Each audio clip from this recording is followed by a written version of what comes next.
Hello बच्चों। आज मैं आपको क्लास 9th की जिसका सब्जेक्ट है मैथमेटिक्स, इसकी वर्कशीट नंबर 27 कराऊंगी। ठीक है। डेट है हमारे पास इस वर्कशीट की 4 सितंबर 2020। ठीक है। जैसे कि आप देख रहे हो यहाँ पर एक टॉपिक लिखा हुआ है पाइथागोरस थ्योरम। तो आपको इस नाम से कुछ याद आ रहा है? ये थ्योरम आपने शायद 8th में भी पढ़ी है, 7th में भी पढ़ी होगी ये थ्योरम। ठीक है ना। तो इस थ्योरम से रिलेटेड क्वेश्चन कराने से पहले मैं आपको एक बार छोटा सा इसके बारे में जरूर बताना चाहूंगी कि पाइथागोरस थ्योरम होती क्या है। तो कुछ बच्चों ने ना इसको रट रखी है कि पाइथागोरस थ्योरम क्या होती है, लेकिन ये थ्योरम रटने वाली थ्योरम नहीं है। एक बहुत आसान सी थ्योरम है। तो मैं आपको ये समझाती हूँ कि ये पाइथागोरस थ्योरम है क्या। ठीक है। उसके बाद अगर हम इसके क्वेश्चन करेंगे समझने के बाद तो बहुत आसानी से क्वेश्चंस निकल जाएंगे। और मेरे साथ साथ शायद वो क्वेश्चंस आप खुद भी ट्राई करते रहो। जब मैं आपको समझाऊंगी तो आप भी साथ साथ ट्राई करते रहोगे। ठीक है। तो एक बार ये थ्योरम आप मेरे से समझिएगा जरूर कि मैं आपको ये पाइथागोरस थ्योरम में क्या बता रही हूँ। देखो, सबसे पहली बात, ये पाइथागोरस थ्योरम जो है ना वो एक ट्रायंगल पे लगती है।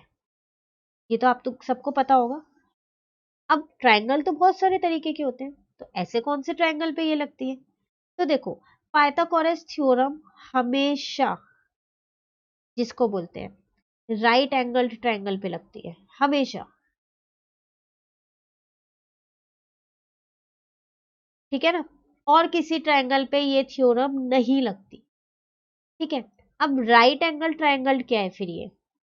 तो राइट एंगल आप सब जानते हो। राइट एंगल, ये तो आप जानते होंगे। राइट एंगल वो एंगल जिसकी डिग्री कितनी होती है, 90 डिग्री।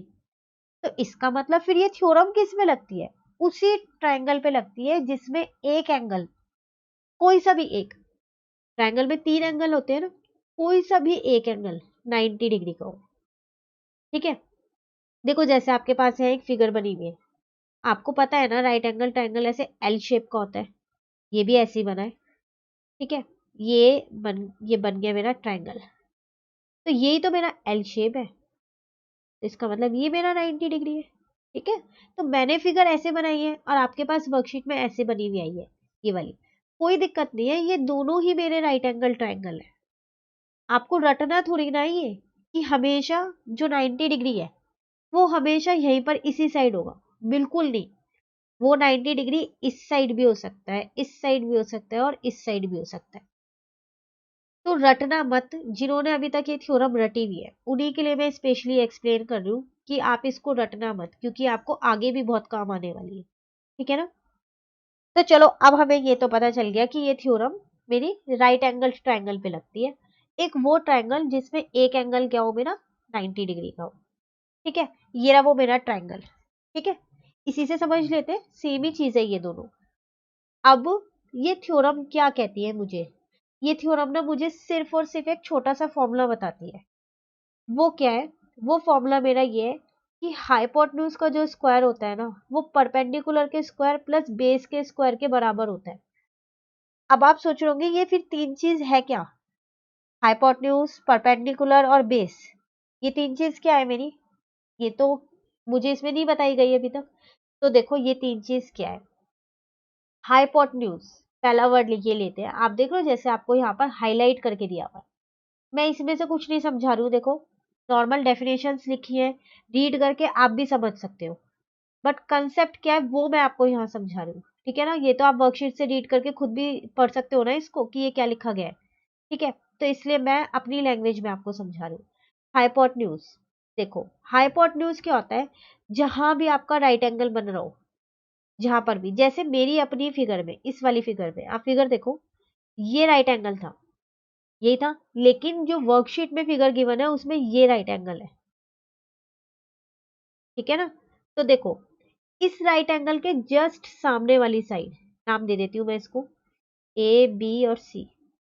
इस राइट एंगल के जस्ट सामने वाली साइड कौन सी साइड है? ए सी, यही है। तो इस ट्रायंगल में मेरा हाइपोटेन्यूज क्या है? ए सी है। उसी तरीके से इस ट्रायंगल में आ जाओ आप, ये वाले में। ठीक है। आप फिगर पे ध्यान दो, इस मैटर पे ध्यान मत देना, हम इसको रीड ही नहीं कर रहे। तो इस वाले ट्रायंगल में जो ये 90 डिग्री है, जस्ट इसके सामने वाली साइड, तो देखो ना इसके सामने कौन सी है, AC तो है, तो इसका मतलब मेरा हाइपोटेन्यूज आ गया AC। ठीक है, पता चल गया हाइपोटेन्यूज क्या होता है। कोई भी ट्रायंगल उठा लो, एक राइट एंगल होना चाहिए। जहां राइट एंगल है ना, आंख बंद करके उसके सामने वाली साइड को आपको हाइपोटेन्यूज मानना है, वो हमेशा मेरी हाइपोटेन्यूज होती है। ठीक है, अब चलो ये दो रह गए, परपेंडिकुलर और बेस। ये क्या है, देखो ये तो मेरा 90 डिग्री बना रहा है, ये पूरी लाइन, ये पूरी AB, तो ये है मेरा परपेंडिकुलर AB। ठीक है, परपेंडिकुलर पता चल गया। अब मैं अपनी फिगर में आपसे पूछूं तो उसमें भी आप AB ही बताओगे, क्योंकि मैंने जो ये नाम है ना सेम लिख लिए, पर ऐसा भी कोई जरूरी नहीं आपको ABC ही लिख रहा है, पर PQR अल्फाबेट है ना हम पे बहुत सारे, हम कोई सा भी लिख सकते हैं। ठीक है, अब रह गया मेरा बेस। अब ये बेस क्या है, तो जिसपे ये 90 डिग्री बना है, किस पे बना है ये 90 डिग्री, ऑब्वियस सी बात है, जब आप कोई एंगल बनाओगे तो उसका कोई बेस तो होगा, एंगल कोई सा भी एंगल बना लो, तो ये बेस है, क्योंकि ये मेरा एंगल है। अगर मैं कहूंगी मेरा 60 डिग्री है, तो 60 डिग्री का बेस क्या है, अगर मैं इसे BC नाम दे दूं, तो आप यही तो कहोगे 60 डिग्री का बेस BC है। तो फिर 90 डिग्री का बेस क्या है, 90 डिग्री का बेस है हमारा CB। मिल गई आपको तीनों चीजें, हाइपोटेन्यूज, परपेंडिकुलर और बेस। क्या आपने ये रटी कि AC मेरा हाइपोटेन्यूज है, AB मेरा परपेंडिकुलर है, या फिर CB मेरा बेस है? नहीं, और रटना भी नहीं है कभी भी। तो इसका मतलब जो ये मेरी पाइथागोरस थ्योरम है, क्या क्या चीजें मुझे ये बताती है, एक तो ये मेरे राइट एंगल ट्राइंगल पे लगती है, ये मुझको बताती है राइट एंगल ट्राइंगल होना चाहिए जिसमें एक एंगल 90 डिग्री का होता है। ठीक है, और एक बहुत छोटा सा फॉर्मूला देती है, हाइपोटेन्यूज का square is equal to perpendicular का स्क्वायर प्लस बेस का स्क्वायर। इसके सिवाय ये पाइथागोरस थ्योरम मुझे कुछ नहीं बता रही, सिर्फ यही आपका जो यहां से लिखा है और जो यहां तक लिखा है, यही लिखा है। स्क्वायर करना तो आप सब जानते हो ना, 2 का स्क्वायर अगर मैं यहाँ लिख देती हूँ, चलो ये देखो, ये फिगर में यहाँ लिख रही हूँ, फिगर के पास 2 का स्क्वायर, आप क्या कहोगे, 2 का स्क्वायर 4। तो ऐसी जो परपेंडिकुलर होगा उसका स्क्वायर निकाल देना, जो हाइपोटेन्यूज होगा यहाँ पर उसका स्क्वायर निकाल देना, और जो बेस होगा उसका स्क्वायर निकाल देना। समझ आ गई आपको पाइथागोरस थ्योरम? चलो, इसने टाइम जरूर लिया, लेकिन ये हमको अच्छे से क्लियर हो गई। चलो अब इसके क्वेश्चंस देखते हैं। अब क्वेश्चन बहुत आसानी से हो जाएंगे, देखो 4 क्वेश्चन है, नाउ यू ट्राई में देखते हैं। चलो यहां से शुरू करते हैं, ठीक है। सॉल्यूशन 1 क्वेश्चन है आपके पास, first, triangle ABC is right angled at C if AC is equals to, sorry, A, if AC is equals to 10 centimeter and AB is equals to 24 centimeter, find the length of BC। आपसे कह रहा है आपके पास एक triangle है, कौन सा triangle है आपके पास, ABC। राइट एंगल्ड किस पे है, वो A पे है, मैंने ये गलती से C बोल दिया था, A पे है। राइट एंगल्ड A पे है, मतलब इसका मतलब आपको ये तो पता है ना कि एक राइट एंगल ट्राइंगल बनाना है, और अभी हमने देखा था राइट एंगल ट्राइंगल हमारा कैसे होता है। आप प्लीज जहां भी ये वर्कशीट सॉल्व करो ना, तो स्केल और पेंसिल से बनाना, ताकि आपकी फिगर अच्छी बने। ठीक है, वैसे मैंने भी पूरी कोशिश की है ये फिगर अच्छी बनाने की। राइट एंगल एट A, यही तो मेरा राइट एंगल है ना 90 डिग्री, तो यहाँ पर मैंने राइट एंगल बनाया और इसको नाम दे दिया A। हमेशा याद रखना, जिस पे भी वो बोले ना कि राइट एंगल जिस पे है, उसी पे ही आपको राइट एंगल बनाना है, वरना ये गलत हो जाएगा क्वेश्चन। ठीक है, बाकियों को आपकी मर्जी है, कुछ भी, इसको B देना है B दे देते हैं, चलो, और इसको C दे देते हैं। ठीक है, आप ऐसे भी कर सकते हो, इसको C दे दो, इसको B, रटना कुछ मत, हर चीज समझ के करना। ठीक है, अब दिया क्या क्या है, चलो वो भी लिखते हैं। AC 10 सेंटीमीटर है, तो AC के यहाँ लिख लेते हैं 10 सेंटीमीटर। AB ये रही 24 सेंटीमीटर है, ये मुझे फाइंड करनी है, क्वेश्चन मार्क लगा देते हैं। ठीक है, पहले छोटा सा लिख देते हैं गिवन में कि AC मेरे पास 10 सेंटीमीटर गिवन है, BA मेरे पास 24 सेंटीमीटर गिवन है। अब फाइंड मुझको क्या करना है, फाइंड मुझको करना है BC। ठीक है, तो आपको पता है ना कि ट्राइंगल ABC, ये ट्राइंगल का साइन है। ठीक है, is a right angle triangle है ये मेरा। अब तो आपको पता चल रहा है ये मेरा राइट एंगल ट्राइंगल है, तो इसका मतलब इसमें पाइथागोरस थ्योरम लगेगी। तो यहाँ लिखेंगे जरूर ये हम जब लगेगी तो,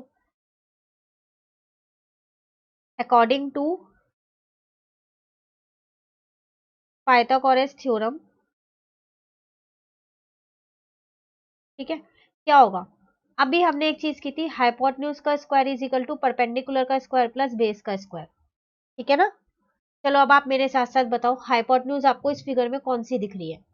मैंने आपको बताया था जस्ट 90 के सामने वाली लेनी है। कौन सी है 90 के सामने? बीसी, इसका मतलब बीसी का स्क्वायर। परपेंडिकुलर, जो 90 डिग्री का एंगल बना रहा है, तो ए बी तो बना रहा है मेरा 90 डिग्री का एंगल। ठीक है। बेस, बेस है मेरे पास एसी, तो एसी का स्क्वायर। बस जो जो था ना वो लिख दिया है, बाकी स्क्वायर ऐसी है। अब जो जो गिवन है वो लिख देते हैं अगले स्टेप में। ए बी दिया है ना 24, तो देखो मैंने यहाँ 24 लिखा है, स्क्वायर ऐसी है। एसी ये भी मुझे दे रखा है 10, तो 10 लिखा है, स्क्वायर ऐसी है। बीसी तो मुझे फाइंड नहीं करनी है, मैंने अपने फाइंड में बीसी लिखा है, तो मैंने यहाँ लिख दिया बीसी का स्क्वायर। ठीक है, बीसी का स्क्वायर फाइंड करना वो ऐसे ही चलता रहेगा। 24 का स्क्वायर क्या होगा, तो मतलब क्या करना है, 24 इंटू 24 करना है। कई बच्चे ना 24 इंटू 2 कर देते हैं, और ये कई बच्चे करते हैं जो वीडियो देख रहे हैं ना, मैं उनमें से भी बोल सकती हूँ कोई कई बच्चे ये करते हैं, ये नहीं करना है बेटा। 24 का स्क्वायर होता है मतलब 24 इंटू 24। ठीक है, तो 24 इंटू 24 जब आप करोगे तो आएगा आपका 576। उसी तरीके से 10 का स्क्वायर, तो 10 इंटू 10 ना, तो कितना आएगा 100। दोनों को आपने यहाँ पर प्लस कर दिया, तो बीसी आपका आ गया 676। ठीक है, अब मेरे को तो बीसी स्क्वायर आया है, अब मुझे बीसी चाहिए। अब आप क्या करो, ये देखो कि ये किसका स्क्वायर होता है, तो ये 26 का स्क्वायर होता है। ऐसे कैसे पता चला ये 26 का स्क्वायर होता है? तो देखो आपको क्या करना है बेटा, स्क्वायर याद करने हैं अप टू 30 तक। अगर आप ये लर्न कर लोगे ना तो आपके लिए बहुत अच्छा होगा, इसी चैप्टर में नहीं बाकी चैप्टर्स में भी ये हेल्प करते हैं। ठीक है ना, नहीं तो आपको पता है क्या करना पड़ेगा। अब आपको ये नहीं पता, कई बच्चों को नहीं पता होगा, 676 26 इंटू 26 करके आएगा 676। बहुत सारे बच्चे ऐसे होंगे जिनको नहीं पता होगा ये, क्योंकि उनको ये स्क्वायर्स याद नहीं है। तो फिर आपको वही है, आप फैक्टर निकालो, स्क्वायर निकालना वही दो दो के पेयर बना के सॉल्व करो, जैसे आपने एट्थ में ये कंसेप्ट किया था। तो इससे बेटर है 30 तक के स्क्वायर याद कर लो, लाइफ टाइम की छुट्टी, ये फैक्टर निकालने का खत्म। ठीक है ना, तो आप याद कर लेना इनको। ठीक है, तो देखो स्क्वायर से स्क्वायर कट गया, बीसी मेरा आ गया 26 सेंटीमीटर। शायद मुझे बीसी फाइंड करना था ना क्वेश्चन में, चेक करते हैं एक बारी। ये लो, यही आपको फाइंड करना था। तो अगर हमारा कंसेप्ट क्लियर है तो हम कोई भी क्वेश्चन कर सकते हैं। अब आप नेक्स्ट क्वेश्चन देखो। नेक्स्ट है आपके पास, find the value of X in figure 4। ये फिगर आपको गिवन है, एक्स की वैल्यू निकालनी है। तो अब मैं आपसे अगर ओरली ये भी यहाँ पूछूं, वैसे तो हम सॉल्व करेंगे नीचे। यहाँ मेरा हाइपोटेन्यूज क्या है, 90 डिग्री आपको दिख रहा है। हाइपोटेन्यूज में पूछूं तो क्या है, तो अब आप सब बोलोगे हाइपोटेन्यूज तो सामने वाला होता है, तो क्या है आरपी। मिल गया ना हाइपोटेन्यूज। परपेंडिकुलर पूछूं तो पी क्यू, और अगर मैं अपना बेस पूछूं तो आप बोलोगे आर से क्यू, मतलब आर क्यू मेरा बेस है। तीनों चीज मिल गई, बस वही फॉर्मूले में पुट करना और आंसर निकालना है। तो चलो करें, करते हैं हम सेकंड, यहाँ पर करते हैं। ठीक है ना, मैं ना यहाँ पर एक बार वो फिगर दोबारा बना लेती हूँ, वरना हमें बार बार ऊपर जाना पड़ेगा।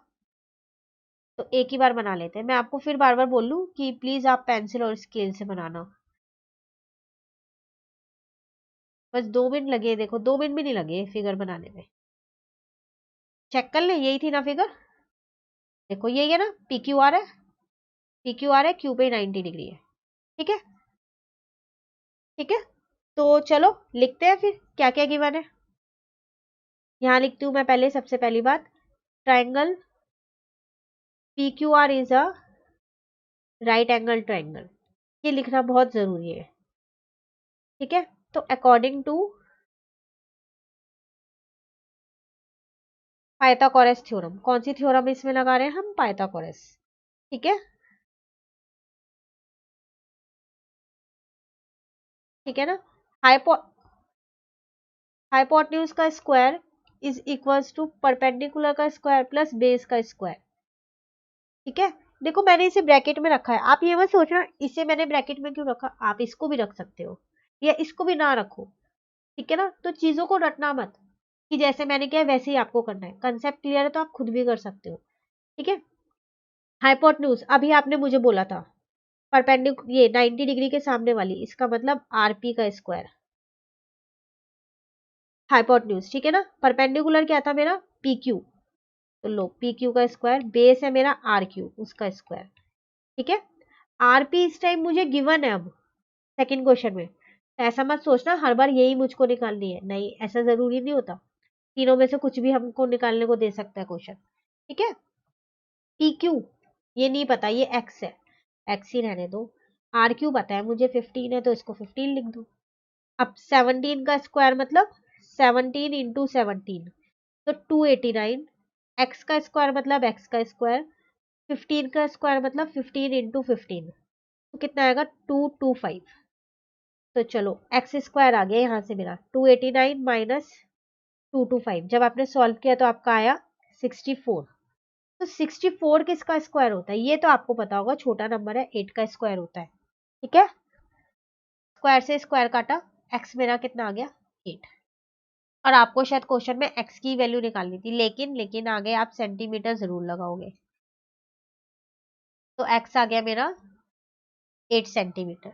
ठीक है, चलो अब थर्ड देखते हैं अपना। Triangle P Q R is a right angle at Q, इसका मतलब फिगर आपको बनानी है, राइट एंगल एट क्यू है तो क्यू पे राइट एंगल बनाना। ठीक है, if PQ is equals to 35 centimeter and PR is equals to 37 centimeter, then find the value of length QR। पहले हम ट्रायंगल बना लेते हैं अपना, कौन सा बनाना है हमारे को, PQR और Q पे होना चाहिए। तो यहाँ पर करते हैं हम सॉल्यूशन थर्ड।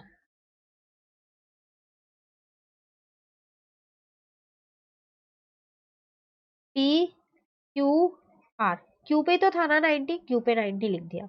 ठीक है, PR मुझे गिवन था 37 और PQ था 35, यही दोनों चीज मुझे गिवन है, एक बार चेक कर लो आप फिर भी। देखो PR 37, PQ 35, निकालना था QR। ठीक है, चलो निकालते हैं। गिवन लिख ले, चलो गिवन लिख लेते हैं। PR है 37 सेंटीमीटर, ठीक है ना, PQ है मेरे पास 35 सेंटीमीटर। फाइंड मुझको क्या करना है यहाँ पर, फाइंड मुझे करना है QR। राइट एंगल ट्राइंगल है तो सबसे पहले लिखोगे triangle PQR is a right angled triangle. तो according to Pythagoras theorem, theorem तो लगेगी इसमें क्योंकि ये राइट एंगल ट्राइंगल है। अकॉर्डिंग टू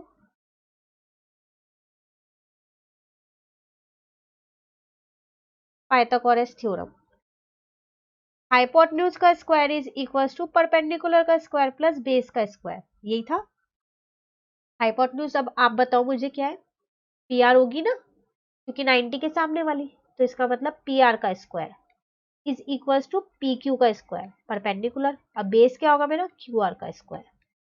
ठीक है, PR तो मुझे पता है 37 का स्क्वायर, PQ भी मुझे पता है 35 का स्क्वायर, लेकिन QR नहीं पता क्योंकि वो मुझे निकालनी है। ठीक है, तो 37 का स्क्वायर मतलब 37 इंटू 37, तो कितना आएगा 1369, और 35 इंटू 35 1225 प्लस QR का स्क्वायर। ठीक है, तो अब यहां से मैं QR निकालू तो QR का स्क्वायर मेरा कितना आ गया 1369 माइनस 1225, सॉल्व किया तो 144 आए। तो इसका मतलब 144 किसका स्क्वायर होता है 12 का, 12 इंटू 12 करोगे तभी 144 आएगा। आप देख रहे हो ना हर क्वेश्चन में स्क्वायर लग रहा है, तो आप प्लीज स्क्वायर याद कर लेना अप टू 30 तक। ठीक है ना, स्क्वायर से स्क्वायर कट गया, लो आपका QR आ गया 12 सेंटीमीटर, यही आपको निकालना था। ठीक है, चलिए हम आज की वर्कशीट का लास्ट क्वेश्चन देखते हैं। Fourth, triangle ABC is right angled eight B if AB is equal to 8 centimeter and BC is equal to 6 centimeter, find the length of AC। Same question है, बस नाम चेंज हो गया triangle का, ABC है और राइट एंगल किस पे, बी पे। चलो करते हैं, लास्ट क्वेश्चन है ना, यहाँ पर करते हैं अब हम। ठीक है, पहले फिगर बना ले। आप देख लो मैंने हर क्वेश्चन में फिगर बनाई है। एक चीज पूछूं आपसे, क्या मुझे किसी क्वेश्चन में लिखा था फिगर बनाने को? बिल्कुल नहीं। लेकिन जब तक मैं ये फिगर नहीं बनाऊंगी ना, तब तक मुझे नहीं पता चलेगा कि मेरी हाइपोटेन्यूज क्या है, परपेंडिकुलर क्या है और बेस क्या है। तो आप भी एग्जाम में और वर्कशीट जब भी आप ये सॉल्व करो, ठीक है, फिगर जरूर बनाना। मैंने लिख लिया, ए बी मेरे पास 8 था और BC मेरे पास 6 था, AC मुझे निकालना है। चेक कर ले क्या एक बार ऊपर, कर लेते हैं फिर भी। AC निकालना है, AB 8 है, BC 6 है। चलो करें अब। क्या लिखे सबसे पहले, गिवन लिख लेते हैं सबसे पहले। गिवन क्या क्या है मेरे को, AB गिवन है 8 सेंटीमीटर, BC गिवन है मेरे को यहाँ पर 6 सेंटीमीटर। फाइंड में भी लिख लेते हैं, फिर क्या करना है, फाइंड मुझको AC करना है। ठीक है, करें अब। पहले तो ये लिखेंगे कि ट्राइंगल ABC क्या है मेरा, is a right angle triangle है। मैं यहाँ हर बार ट्राइंगल का साइन बना रही हूँ, आपको पूरा लिखना है, ठीक है ना, साइन मत बनाना आप। तो अकॉर्डिंग टू पाइथागोरस थ्योरम, यही वाली थ्योरम लगाएंगे ना।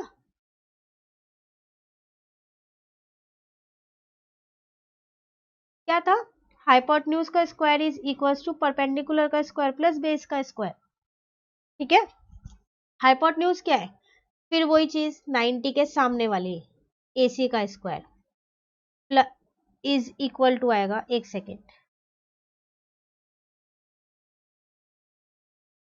एक मिनट रुको बस, इक्वल टू, ठीक है। परपेंडिकुलर क्या है मेरा, AB जो 90 डिग्री का एंगल बनाता है, बेस क्या है मेरा, BC। ठीक है, चलो AB पता है आपको, बिल्कुल पता है 8, तो AB की जगह 8 लिख दिया। BC भी पता है मुझे 6 लिख दिया। AC नहीं पता, वो तो मुझे निकालनी है, उसको ऐसे ही रहने दिया। करें, 8 का स्क्वायर मतलब 8 इंटू 8 64, 6 का स्क्वायर मतलब 6 इंटू 6 36, AC का स्क्वायर, AC का स्क्वायर इज इक्वल टू, ये 100 आ गया। AC का स्क्वायर इज इक्वल टू 100, किसका स्क्वायर होता है, कौन से दो नंबरों को, सेम नंबरों को मल्टीप्लाई करूं 100 आएगा, 10, तो 10 का स्क्वायर होता है। स्क्वायर से स्क्वायर कट गया, AC आपके पास आ गया 10 सेंटीमीटर। यही आपको निकालना था, देखो ये रहा। ठीक है, तो ये थे हमारे 4 क्वेश्चन आज की वर्कशीट। एक बार मैं आपको चारों के सॉल्यूशन दिखा देती हूँ। सॉल्यूशन 1, मैं ना सब सॉल्यूशन के नीचे लाइन डाल रही हूँ। ठीक है, लाइन मेरी स्ट्रेट नहीं है क्योंकि मैं स्केल से नहीं डाली, पर ये मैं डाल इसलिए रही हूँ कि आपको कोई कंफ्यूजन ना हो। अब आपको पता चल रहा है ना, सॉल्यूशन 1 यहाँ खत्म है। अगर आप अपनी वर्कशीट में भी ऐसे नीट एंड क्लीन करके, नीट एंड क्लीन मतलब मेरा शायद आपको इतना ना लगे, पर आप नीट एंड क्लीन करना और ऐसे लाइन डाल देना, तो इससे आपकी वर्कशीट और अच्छी लगेगी। ठीक है, ये लो मैंने सेकंड के बाद भी डाल दी। थर्ड की बात करें अब आपको जब भी आप ये वर्कशीट समझोगे इस वीडियो से, तो आपको कोई कंफ्यूजन नहीं होगी कि कौन सा क्वेश्चन कहाँ शुरू होके कहाँ खत्म हो रहा है। लो, ठीक है, ये रही। मैं पहले ही बोल लूँ, लाइन मेरी स्ट्रेट नहीं है, आप ऐसे मत डालना, ठीक है ना, आप स्केल और उससे डालना, ठीक है ना। तो ये थी हमारी आज की वर्कशीट। ठीक है, वर्कशीट नंबर जिसका है 27। वर्कशीट 28 हम अपनी नेक्स्ट वीडियो में करेंगे। ठीक है, कमेंट सेक्शन में मुझे बताना जरूर कि आपको पाइथागोरस थ्योरम कितनी समझ आई, और कितने बच्चे थे जो पहले इसको रटते थे और अब उनको वो समझ आ गई है। ठीक है, अगर आपको ये वीडियो अच्छी लगी तो आप इसे लाइक करें और मेरे चैनल को सब्सक्राइब करें और बेल आइकन को ऑन रखना, ताकि जब मैं वर्कशीट 28 डालूं तो आपको पता चल जाए। ठीक है, थैंक यू।